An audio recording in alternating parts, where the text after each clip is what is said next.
not just about media channels, it's about the fact that two states were fighting each other. It became about the Bihar police versus the Mumbai police. It went to the Supreme Court. Even today we see the Mumbai police and CBI almost at cross purposes. And you talked about mass hysteria. The main issue also being about, has she become a pawn to divert from the real issues which you discussed as well, the corona cases, what's happening on the board, on the LSE with China. Why aren't we talking, why is no one interested in the real issues anymore? And that includes the viewers.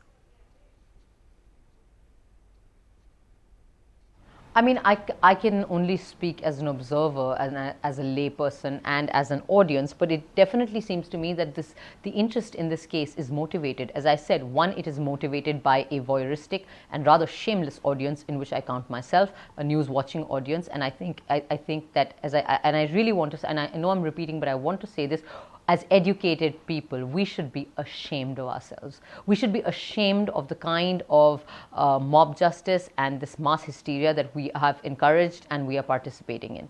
I think that it helps the media, especially the Godi media channels, to sort of have an excuse to cover something salacious and not have to cover issues where they'll actually have to do real journalism and ask real questions.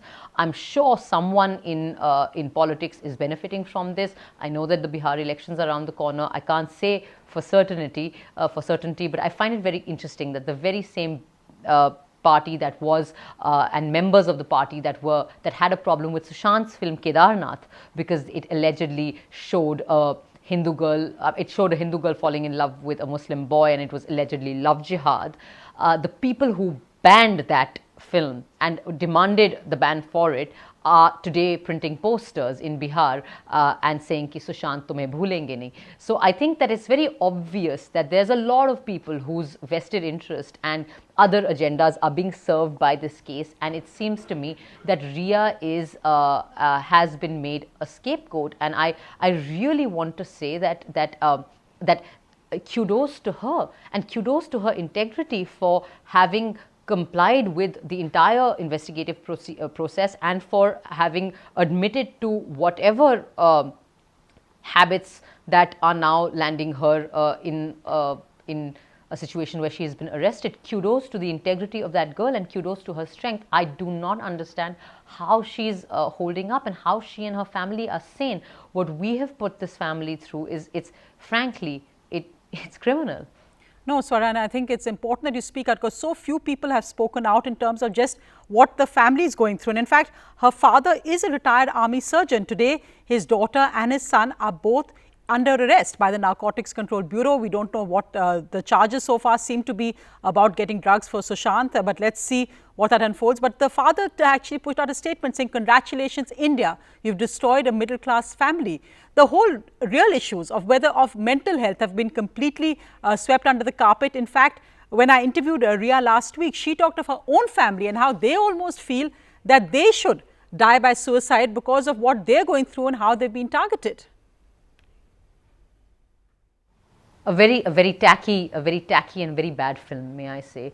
Very tacky and predictable screenplay of the film that has been written by the media and by the audiences together.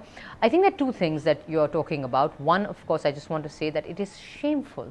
It is shameful that we have reduced, and for a country that goes on and on about the army, that uses the army whenever we feel like, and my father has retired from the Indian Navy, he's been a Fauji, so this is also personal to me, for a country and for our politics that just uses the army as and when they please, to put an army officer, a retired army officer, a veteran, through this kind of thing. And his statement is just absolutely heartbreaking. The kind of insinuations that have been made against the whole family, against the father himself, by some of our leading so-called editors and journalists, it's disgusting. And may I say that almost everything that has been said, probably everything that this family has been accused of, actually has no proof.